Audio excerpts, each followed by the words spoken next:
Olá! No livro do Apocalipse tem um texto onde fala sobre as pragas, as últimas pragas. Isso está lá em Apocalipse no capítulo 15, a partir do verso 1, que diz o seguinte: Depois disso, vi no céu outro sinal misterioso, grande e espantoso. Eram 7 anjos com 7 pragas, que são as últimas, pois são o fim da ira de Deus. A Bíblia diz que no final dos dias, no final dos tempos, pragas irão cair na terra. A pergunta é, essas pragas são universais? Essas pragas atingirão todas as pessoas, todos os seres viventes? De fato, essas pragas irão acontecer? Esta e muitas outras questões você vai acompanhar agora, pois está no ar, Na Mira da Verdade.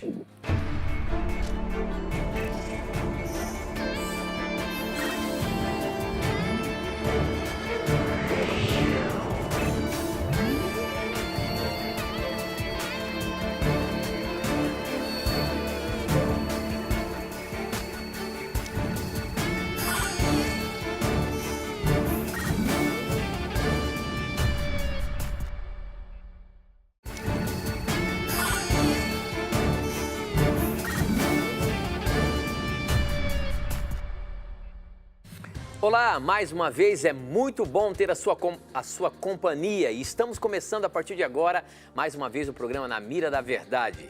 Você já sabe, já nos conectamos com o Brasil e o mundo através das ondas do rádio, da internet e da TV Novo Tempo espalhado por todo o nosso país.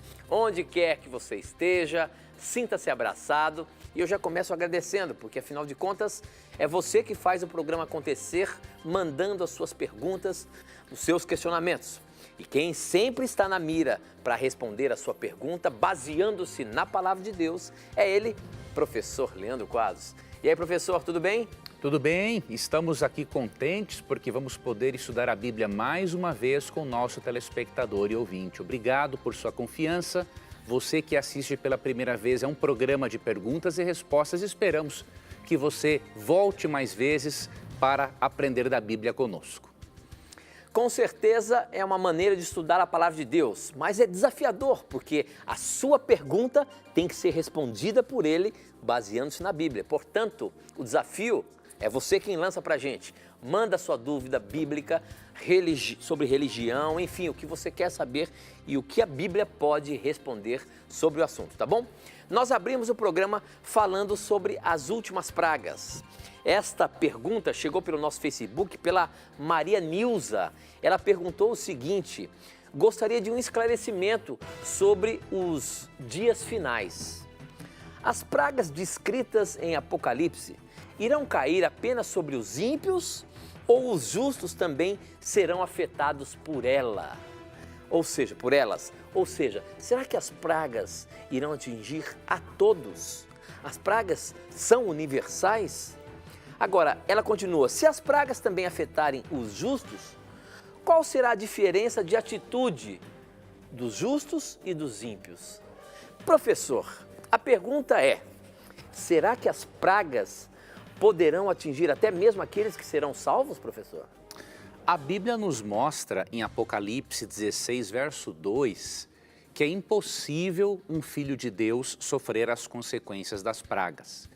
E antes de eu ler esse texto, brevemente eu quero contextualizar para o nosso telespectador e ouvinte o que são as pragas do Apocalipse, tá? Mas elas serão universais também? Vou começar a ler e eu vou explicar isso no decorrer da nossa abordagem. Ok.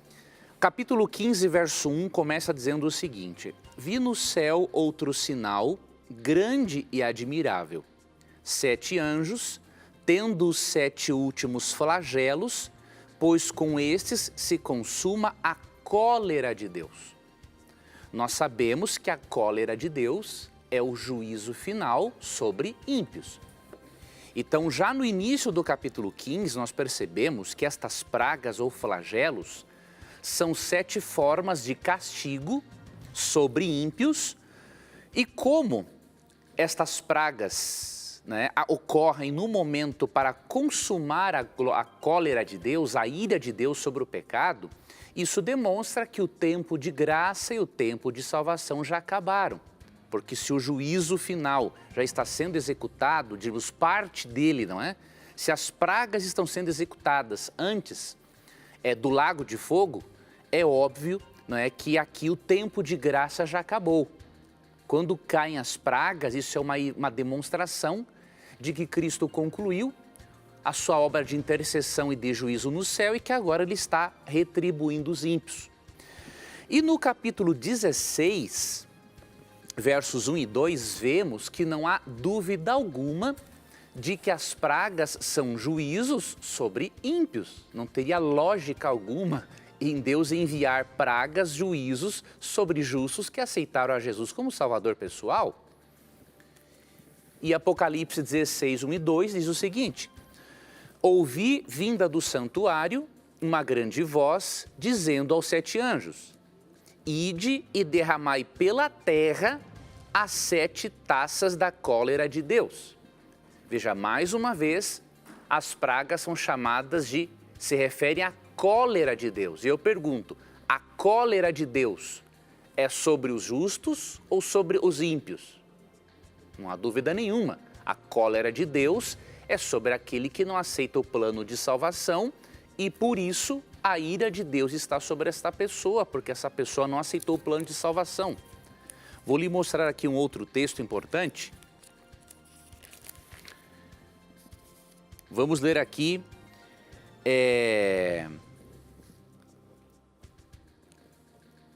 João capítulo 5, versículo 24, que diz o seguinte: em verdade vos digo, quem ouve a minha palavra e crê naquele que me enviou tem a vida eterna, não entra em juízo, mas passou da morte para a vida. Então é óbvio que quem crê em Jesus e o aceita como Salvador, ele não vai receber nenhuma praga. E se você ler no próprio verso 1, é dito que essas pragas serão derramadas pela terra.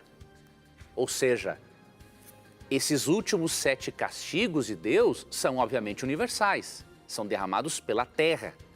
Óbvio, algumas dessas pragas caem em certos locais específicos, não é? Mas o castigo é para as pessoas ímpias de todos os lugares do mundo. Pessoas de todos os lugares do mundo serão afetadas por alguma outra praga. E para você ver qual castigo desses, qual praga é geral e qual é local, basta uma leitura simples do capítulo 15 e 16 para você ver quais que são locais e quais que são gerais. Eu finalizo lendo para você o Salmo 91, versos 10 e 11. Não teria lógica alguma em pessoas que aceitaram a Cristo, que são protegidas pela justiça de Cristo, receberem o mesmo castigo que os ímpios. Não tem lógica isso. E mesmo que o texto aqui do Salmo 91 esteja falando, especialmente de doenças, podemos aplicar esse texto também aos últimos tempos, porque diz o seguinte, Salmo 91, 9 a 11. Pois disseste, o Senhor é o meu refúgio, fizeste do Altíssimo a tua morada. Nenhum mal te sucederá, praga nenhuma chegará à tua tenda. Porque aos seus anjos dará ordens a teu respeito, para que te guardem em todos os teus caminhos. Então, claramente, você percebe, que aquele que aceita a Cristo como Salvador pessoal, a justiça de Cristo é transferida a esta pessoa e esta pessoa não é condenada. Consequentemente, esta pessoa contará com a proteção dos anjos, de modo que esta pessoa estará sim no mundo por ocasião das pragas, mas esta pessoa não será afetada, porque as pragas cairão sobre os ímpios, especialmente sobre os adoradores do poder representado pela besta em Apocalipse capítulo 13. Muito bem, professor, muito bem. Para você participar do programa, você pode mandar as suas perguntas por SMS. O número é 12 981510101. Eu recebo aqui na hora. Ou pelas redes sociais. Pelo facebook.com/namiradaverdade.nt, pelo Instagram, @namiradaverdade, e ainda temos o nosso blog, novotempo.com/namiradaverdade. Participe e mande as suas dúvidas para a gente, como por exemplo essa que chegou por SMS, já que a gente está falando de Apocalipse aqui, a pergunta começa aí por este caminho. Quem mandou foi o Pedro, ele frequenta a igreja adventista e ele diz o seguinte, em Apocalipse 13, verso 11, diz, a besta que emerge da terra. Mas como na Bíblia... ou melhor, como a Bíblia é feita de enigmas, ou o Apocalipse é feito de enigmas, não necessariamente é uma besta. Já em Apocalipse 14, verso 6, diz, um anjo voando pelo céu pregando o evangelho eterno. É um anjo mesmo? Ele quer saber, uma vez que besta é um símbolo, né? O anjo que fala de Apocalipse 14, 6, é de fato um anjo? Ou uma pessoa, um pregador que irá cumprir esse papel? E a Bíblia diz anjo. Entendeu, professor? A questão é a seguinte, né? Em Apocalipse, quando se fala de besta, não está falando de um animal terrível e espantoso, é um poder. Quando Apocalipse 14 fala de um anjo voando pelo céu que pregará o evangelho eterno, isso simboliza uma pessoa que vai, de repente, aparecer aí, alguém que vai ter grande poder de falar isso, ou de fato é um anjo mesmo? O que o Apocalipse no capítulo 14 quer dizer? Em primeiro lugar, João realmente viu anjos na visão. Então ele viu 3 anjos, cada um dos anjos com uma mensagem diferente. Então ele, na visão, ele viu seres angelicais. Agora, estes seres angelicais que apareceram na visão não são eles quem pregarão o evangelho, eles aparecem na visão e Deus tem um propósito de comunicar outra coisa, tá? Por exemplo, aqui diz no verso 6 que este anjo, o primeiro, tinha um evangelho eterno para pregar aos que se assentam sobre a terra.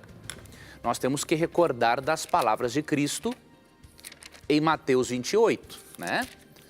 A quem que Cristo incumbiu a pregação do evangelho, a anjos ou a seres humanos?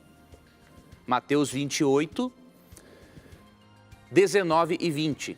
Ide, portanto, fazei discípulos de todas as nações, batizando-os em nome do Pai e do Filho e do Espírito Santo, e ensinando-os a guardar todas as coisas que vos tenho ordenado. E eis que estou convosco todos os dias até a consumação do século. Já que o termo anjo significa, no original grego e hebraico, mensageiro, né?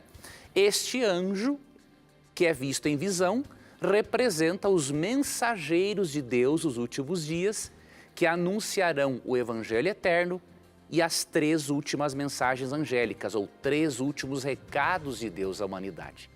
Ok? Então esses anjos simbolizam os pregadores, os oradores, os cristãos que tomam parte na obra de pregação do evangelho. Não há revelação de que vai ser uma pessoa específica, um poder específico que vai fazer isso, né, professor?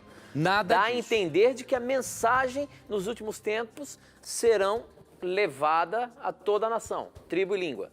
Por pessoas. Né? Então nós lendo o texto, uma simples leitura de Apocalipse 14, 6 a 12, que mostra esses 3 últimos recados, não é?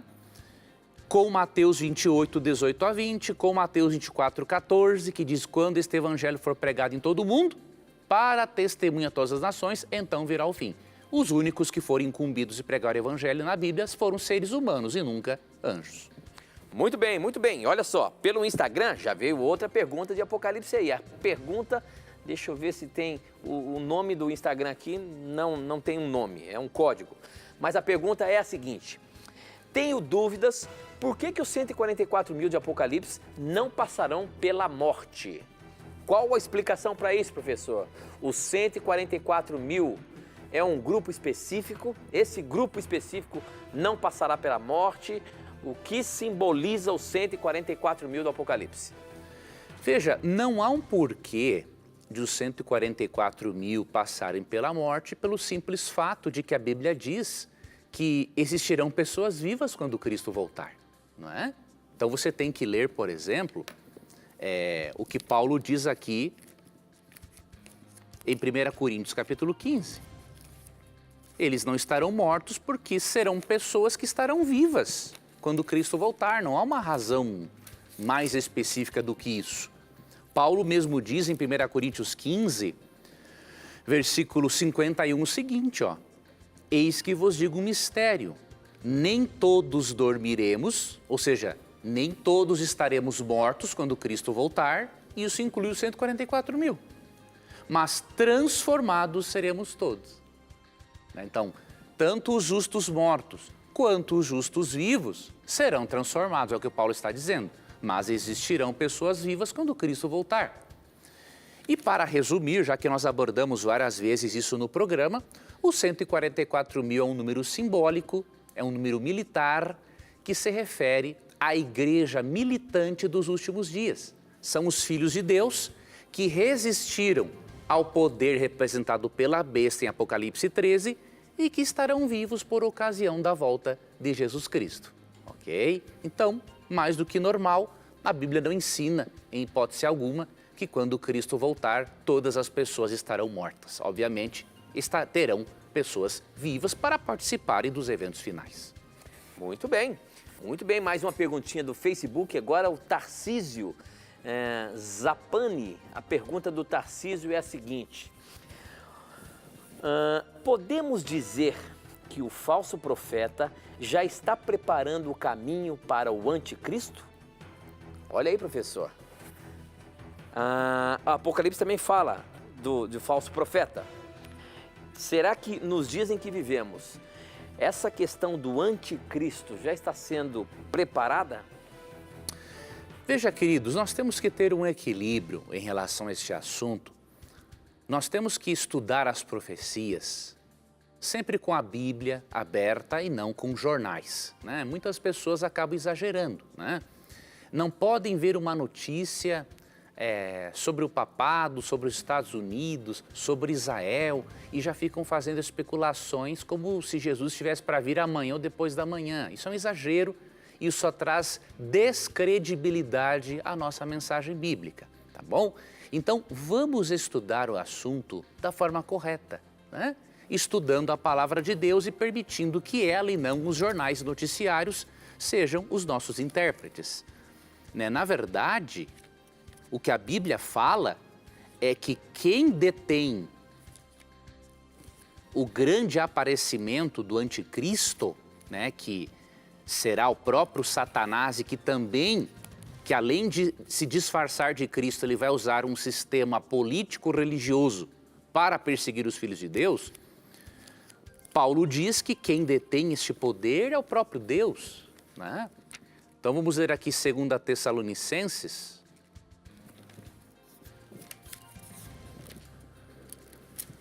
Na verdade, vamos ver aqui.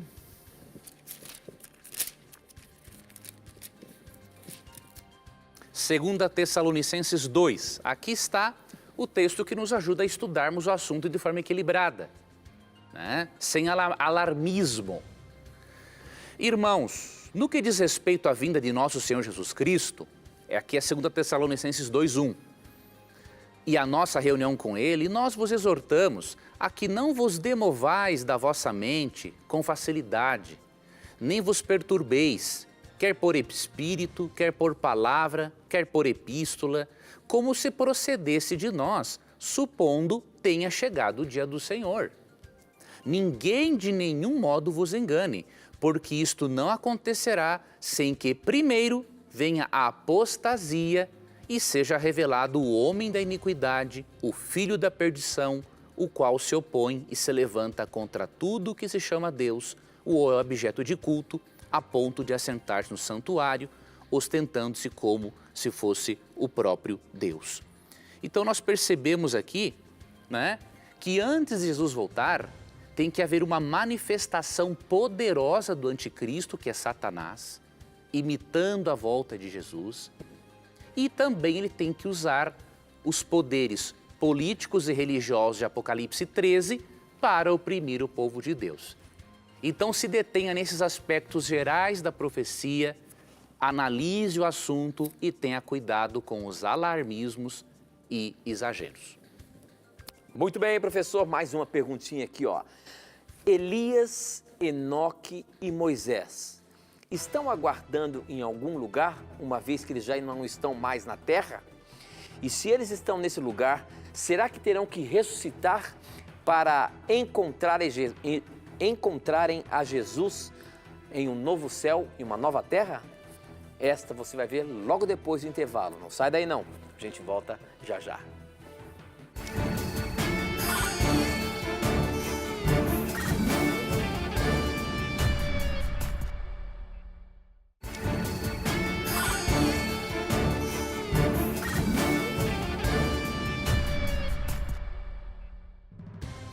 Já estamos de volta e você pode mandar as suas perguntas por SMS. Nosso número é 12 98151 0101. Você manda, eu recebo aqui na hora, ou pelas redes sociais. facebook.com/namiradaverdade.nt, @namiradaverdade é o nosso Instagram, e também você pode acessar o nosso blog, novotempo.com/namiradaverdade. A pergunta que ficou em aberto aí é essa. Elias, Enoque e Moisés estão aguardando a volta de Jesus em algum outro lugar? Eles terão que ressuscitar para encontrarem Jesus para viver em um novo céu e uma nova terra? Professor, uma vez que nós sabemos pela Bíblia de que Moisés, Elias e Enoque já não estão mais aqui na terra, porventura ele estaria em algum outro plano, em algum outro lugar, aguardando a segunda volta de Jesus? E a pergunta é, será que eles terão que ressuscitar para viverem em um novo céu e uma nova terra? Eles não terão de ressuscitar, amigo ou telespectador, pelo simples fato de que eles já foram com o corpo para o céu. Então não tem um porquê deles ressuscitarem, não é? Então se eles foram vivos para o céu, eles já foram glorificados, transformados, não tem um porquê de ressuscitar. Ressuscita quem está o quê? Morto, né? Mas eles não foram mortos. Gênesis 5:24 e Hebreus 11:6 mostra que Enoque foi levado vivo para o céu. Por exemplo, andou Enoque com Deus e já não era, porque Deus o tomou para si. E aí você vai para Hebreus 11:5 e diz assim, ó, pela fé, Enoque foi trasladado para não ver a morte. Então, se ele não morreu, por que ele vai ressuscitar? Tem lógica, né? Ele foi vivo para o céu. Elias, de acordo com 2 Reis, capítulo 2, foi vivo para o céu, foi com o corpo. Também não precisa ressuscitar. Já Moisés foi ressuscitado antes de ir para o céu. Por quê? Vemos sobre sua morte no final de Deuteronômio. Judas 1:9, vemos uma disputa pelo corpo dele, que não era por um corpo morto, obviamente, e vemos Moisés aparecendo a Jesus no Monte da Transfiguração em Mateus 17, então ele foi ressuscitado antes. Então essas pessoas que já estão no céu com o corpo, não tem um porquê delas ressuscitarem, porque a ressurreição é só para quem está morto. Muito bem, professor. Eu queria agradecer a você que está acompanhando aí o programa Na Mira da Verdade. Obrigado. Se você está zapeando o seu televisor e chegou aqui, este programa, você pode tirar suas dúvidas fazendo as suas perguntas. Com certeza, em algum momento você leu a Bíblia e chegou no momento que você não entendeu. Ou já ouviu de outros irmãos falar sobre um determinado assunto que você não sabe bem ao certo o que significa aquilo. Manda sua pergunta para a gente. Use aí os nossos canais que está aparecendo no seu televisor e manda sua pergunta para a gente. Essa aqui chegou pelo Facebook. Quem mandou foi a Valdiza Araújo. E olha só o que ela pergunta, professor. Sabemos que a lei veio para mostrar ao homem o pecado, mas também sabemos que o homem, por ser imperfeito, não poderia cumpri-la com perfeição. Por isso, Jesus veio para através da sua graça, nos justificar. Então, vocês acham mais importante a lei que nos mostra o pecado ou Jesus que nos oferece a sua graça? Essa questão, ela veio para a gente porque, de fato, nós apresentamos na sua totalidade os mandamentos de Deus. E muitas pessoas acabam nos questionando com relação ao cumprimento da lei de Deus, uma vez que nós somos salvos pela graça. Professor Leandro Quadros, o que você pode dizer sobre isso aí? Nós, pelo que ela está nos questionando aqui, é se nós achamos mais importante a lei que nos mostra o pecado ou Jesus que nos oferece a sua graça. Não há dúvida de que a graça de Jesus e a pessoa de Jesus são as coisas mais importantes para nós pecadores, porque o que adianta ter uma lei que me condena se eu não tenho um Salvador que me justifica, né? Então é óbvio, Jesus é a primazia. Entretanto, como que eu posso ir a Jesus se eu não tenho uma lei que mostre que eu sou pecador? Então você percebe, Jesus e sua lei andam juntos. A lei não faz parte, obviamente, da justificação. De acordo com Romanos 5,19, a única obediência que nos justifica é a obediência perfeita de Cristo, que é transferida para nós. A nossa obediência não nos justifica de nada. Agora, mesmo que nós sejamos justificados pela obediência de Cristo, nós ainda precisamos da lei. Porque se eu não tiver a lei, como que o Espírito Santo vai me convencer do pecado, por exemplo, como diz João 16:8? Veja, por exemplo, esse outro texto, Romanos, capítulo 3, verso 20. Visto que ninguém será justificado diante dele por obras da lei, em razão de que pela lei veio o pleno conhecimento do pecado. Então aqui mostra que a lei não justifica o pecador, mas que ela continua tendo uma função. Ela nos faz conhecer o pecado. E quando eu olho para a lei e vejo que eu sou pecador, eu recorro a quem? A Jesus Cristo para me perdoar e para Ele continuar a obra de santificação em mim, para me transformar e me ajudar a cumprir os requisitos da sua lei. Processo esse que vai levar a vida toda, porque nós somos pecadores. Então é claro, irmã, que Cristo é o nosso meio de salvação. Ninguém vai ao Pai senão por Cristo, como diz João 14,6. Agora, excluir a lei porque temos a Cristo, esse é um outro extremo muito perigoso.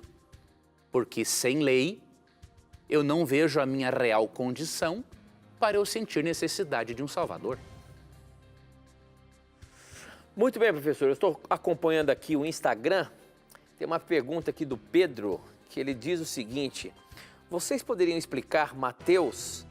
Ele falou aqui o capítulo e o versículo, mas não é esse versículo nesse capítulo, Pedro. Ele diz o seguinte: o que quer dizer ter fé como um grão de mostarda? Se refere ao tamanho mesmo? Ou qual a grande lição que podemos tirar deste versículo? Isso está em Mateus, professor. Ele citou Mateus 17, 28, mas não é o verso 28, não. Você lembra em qual versículo está aí falando sobre a fé do tamanho do grão de mostarda? Na verdade, o que ele quer saber, essa comparação que Jesus fez, tem a ver com o próprio tamanho. Qual a lição que a gente pode tirar isso? Por que Jesus citou um pequeno grão de mostarda? Aqui é o seguinte, ó. Isso está no versículo 20, que diz assim, ó. E ele lhes respondeu. De Mateus 17, né? É. Por causa da pequenez da vossa fé. Eles não puderam expulsar um demônio, né? Uhum. Pois em verdade vos digo que se tiverdes fé como um grão de mostarda, direis a este monte, passa daqui para acolá, e ele passará. Nada vos será impossível. Mas esta casta de demônios não se expele senão por meio de oração e jejum. O grão de mostarda era o grão menor conhecido na Palestina antiga. Então o que Cristo quis dizer? Que a fé que eles tinham era tão pequenina que não chegava nem o tamanho de um grão de mostarda. E se eles tivessem uma fé pequenina, como um grão de mostarda, isso já seria suficiente para eles realizarem sinais em nome de Cristo. Então o que ele está mostrando aqui é a pequenez da fé dos seus seguidores. Muito bem. Essa aqui está no nosso SMS e a pergunta é a seguinte: o dízimo, é bem direta, professor, o dízimo é obrigatório para alcançarmos a salvação? O que a Bíblia diz? Hoje a gente percebe que essa questão financeira no meio religioso é bastante banalizado. Mas nós sabemos que a Bíblia fala realmente sobre os dízimos. A pergunta dele é a seguinte: será que devolver o dízimo é um ponto de salvação? Nós temos que responder esta pergunta devolvendo outras perguntas para ajudarmos o telespectador a refletir. Antes, em primeiro lugar, nós não somos salvos por aquilo que nós fazemos, né? Romanos 5:1 é muito claro em dizer, né, que nós somos justificados unicamente pela fé em Jesus Cristo. Agora, nós temos que nos perguntarmos, e aí eu vou devolver a pergunta a você, já que você fez essa pergunta em relação ao dízimo. Obedecer ao mandamento honra teu pai e tua mãe é obrigatório para a nossa salvação? Vamos refletir. A salvação não é pelas obras.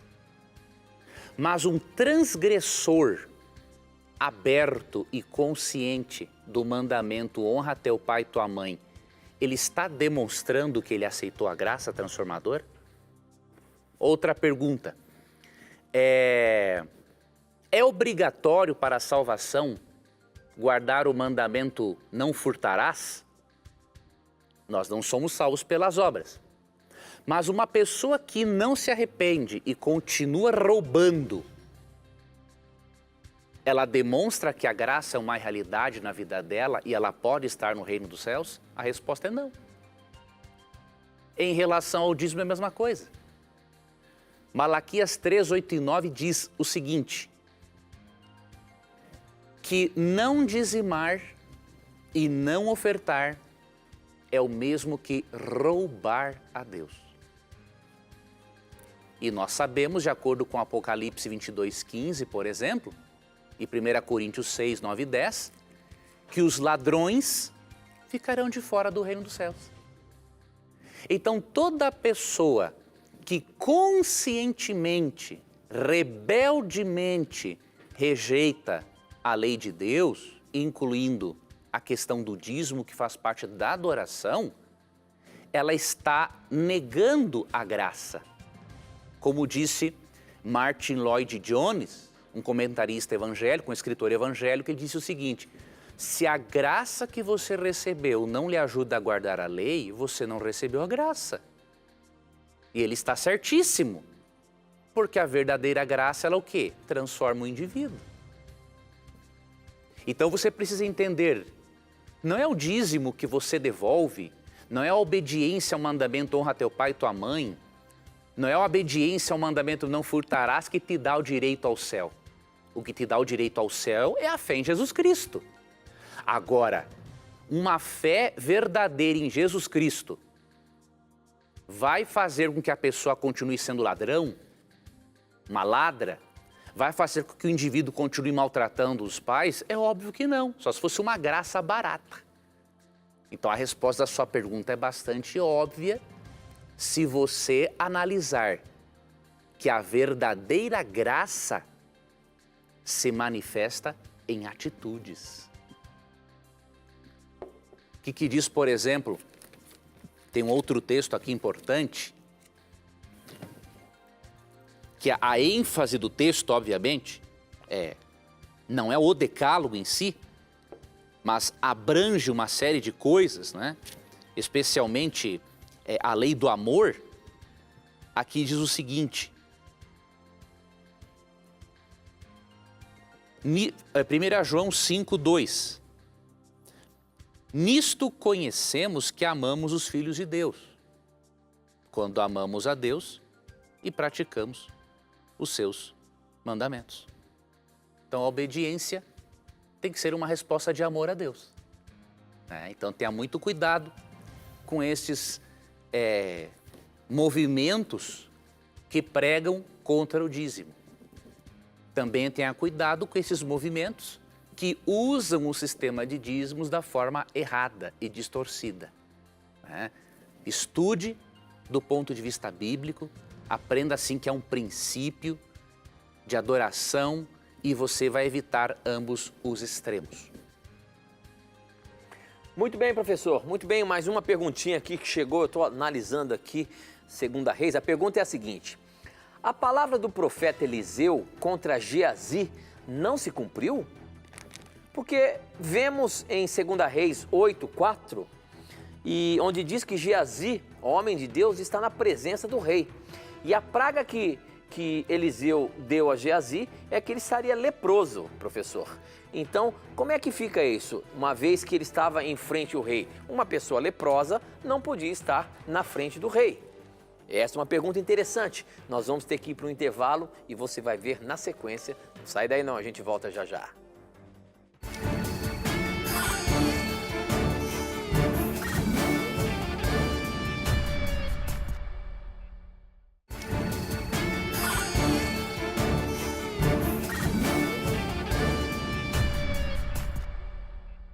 Já estamos de volta e antes de eu voltar com a pergunta, eu quero apresentar para você a revista Verdades para o Tempo do Fim. Essa revista que eu tenho aqui em minhas mãos é, na verdade, um curso bíblico. Um curso bíblico que você pode receber gratuitamente aí na sua casa.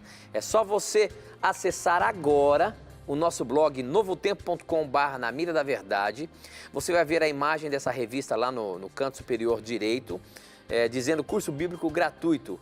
Você clica lá e você vai ser direcionado para fazer um cadastro, para que você possa receber aí na sua casa sem pagar nada. É um presente nosso para você. É um curso bíblico para o tempo em que vivemos, o tempo do fim. Tempo do fim. Se você ainda não recebeu, não pediu a sua revista, quantas e quantas pessoas já pediram aqui? Se você não pediu ainda, peça agora mesmo. Acesse o nosso blog.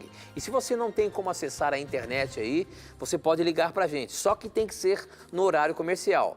Então não vai esquecer. Se você quer o curso bíblico, liga para a gente no horário comercial 0 operadora 12 21 27 3121. Liga lá e peça o seu curso bíblico Verdades para o Tempo do Fim, ou você pede lá o curso bíblico do Na Mira da Verdade, que eles já vão mandar para você essa revista, tá bom?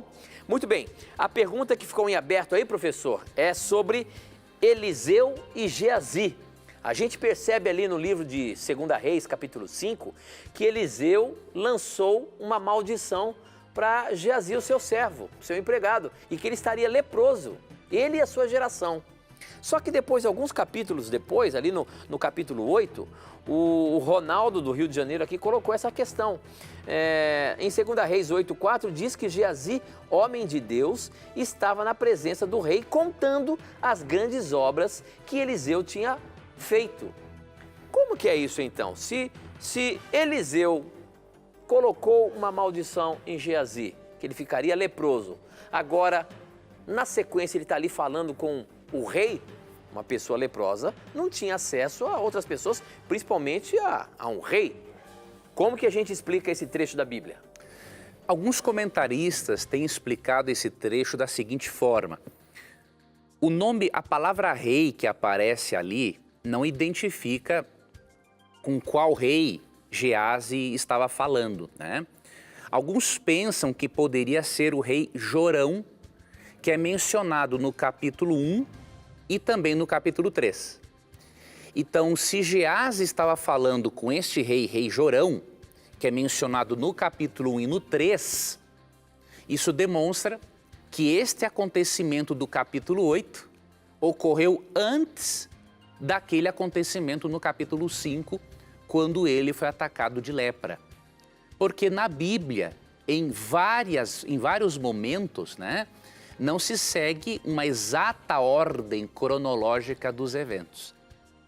Então, tem eventos que são registrados depois, mas que ocorreram antes. Por exemplo, tem uma Bíblia de estudo, chamada Bíblia de Estudo em Ordem Cronológica, né? Os eruditos fizeram algo muito interessante e ali eles colocam vários capítulos, livros e trechos na real ordem cronológica, de acordo com os acontecimentos, de acordo com as datas históricas. Então, o mais provável, né, é que realmente tenha sido o rei Jorão E sendo o rei Jorão, e ele por ele ser mencionado nos capítulos 1 e 3, então isto aqui aconteceu antes do evento do capítulo 5. Né? Então não segue aqui uma ordem cronológica propriamente dita. Muito bem, professor. Muito bem. Tem uma perguntinha aqui que chegou também pelo SMS. Eu estou lendo aqui o que está na Bíblia em 1 Coríntios, capítulo 14, a partir do verso 30. A pergunta é a seguinte, professor.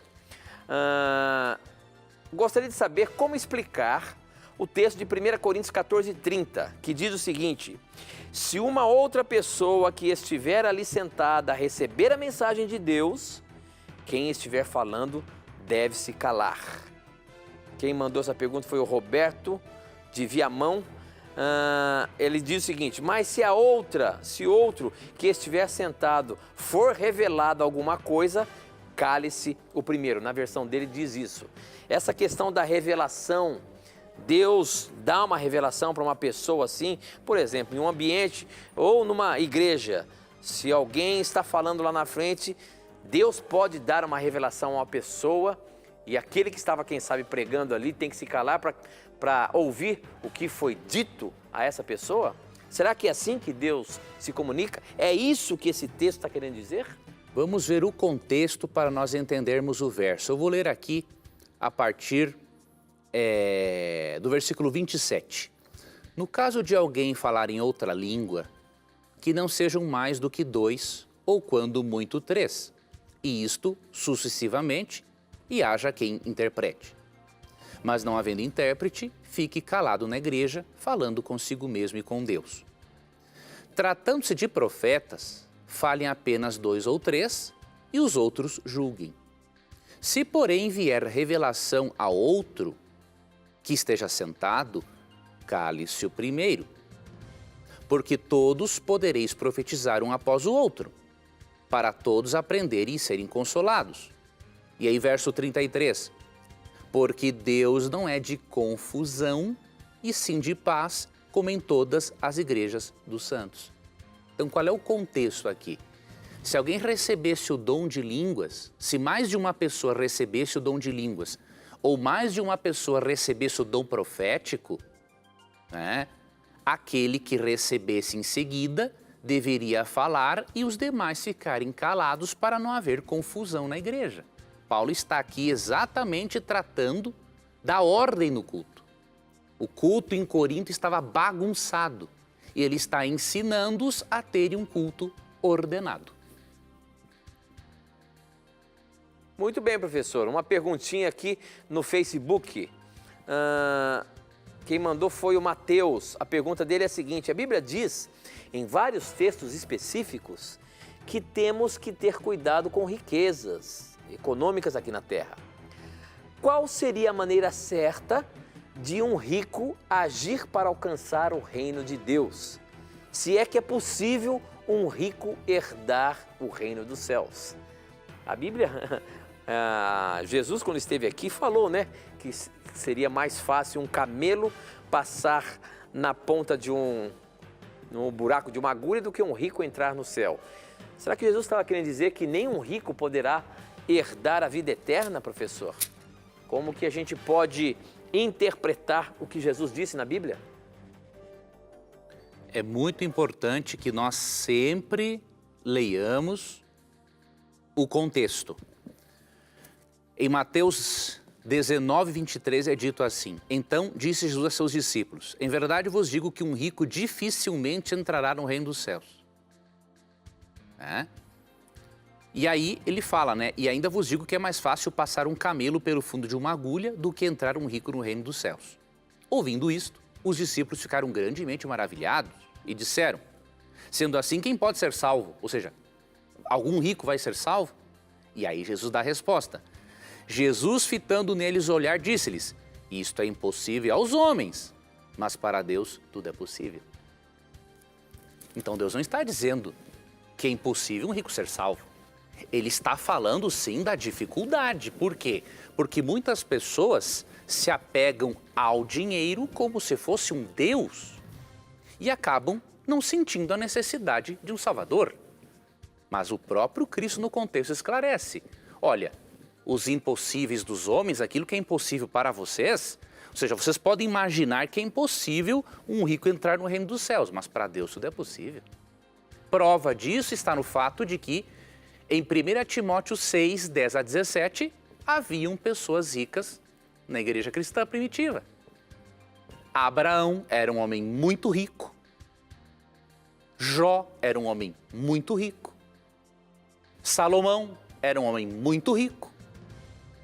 Então veja, a Bíblia, quando adverte sobre o dinheiro, ela não está colocando o problema no dinheiro em si. Ela está colocando o problema no coração humano que pode fazer do dinheiro um Deus.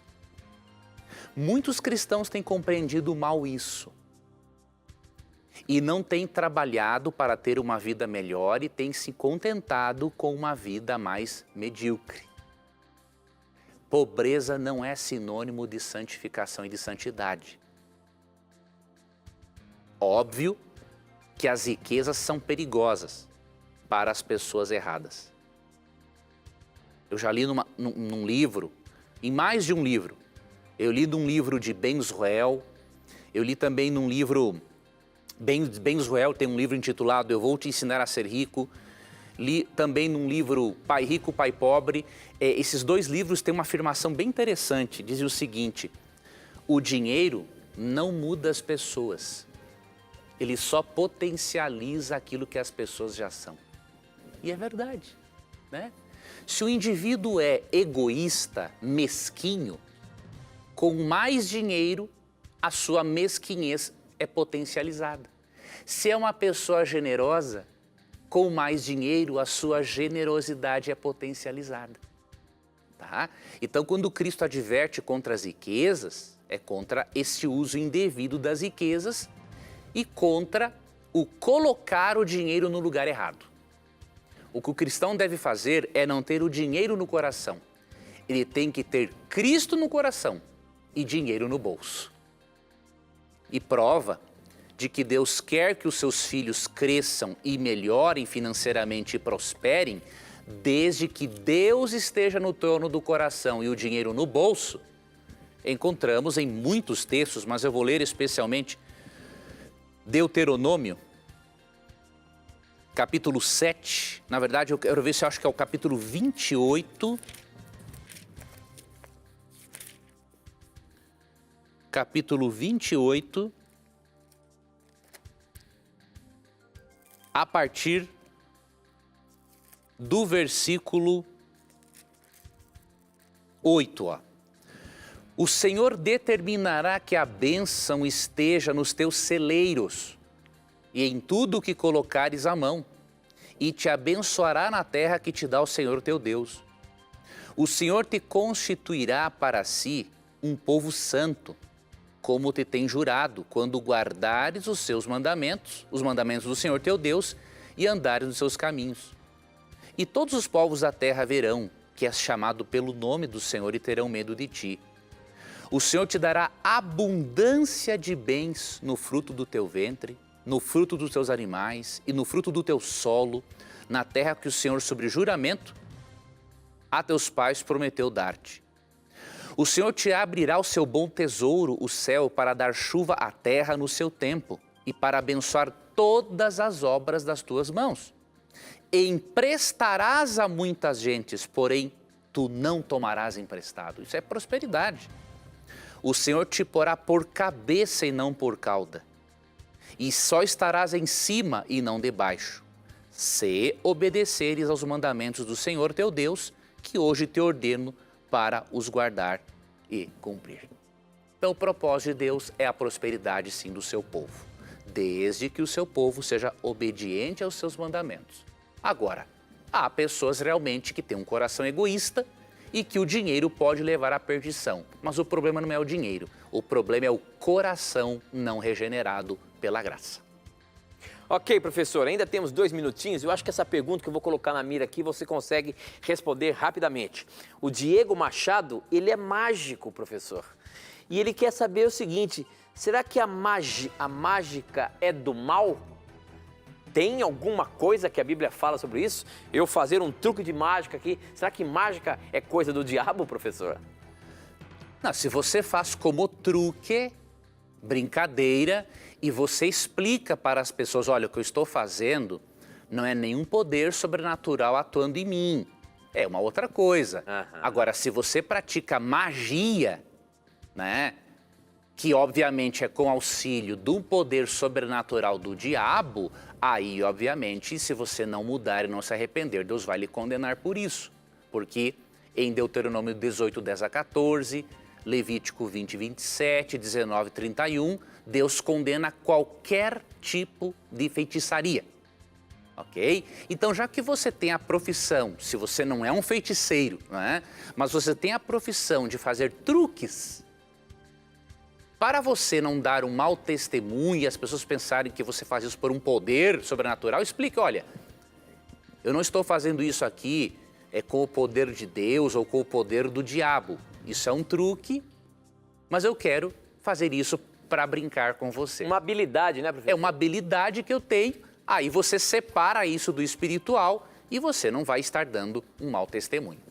Ok, professor. Muito bem. Com essa, nós encerramos mais uma vez aqui o programa Na Mira da Verdade, agradecendo a você pela sua participação e a você, Leandro, pelas respostas bíblicas que você nos passou aqui. Obrigado mais uma vez. Obrigado, Tito, também por trazer as perguntas dos nossos telespectadores. E lembre-se, querido amigo, querida amiga, sempre que você tiver a coragem de perguntar, a Bíblia terá coragem de lhe responder. Aqui você já sabe, sempre os seus questionamentos, sempre as suas perguntas estão na mira da verdade. Até o nosso próximo encontro. Tchau.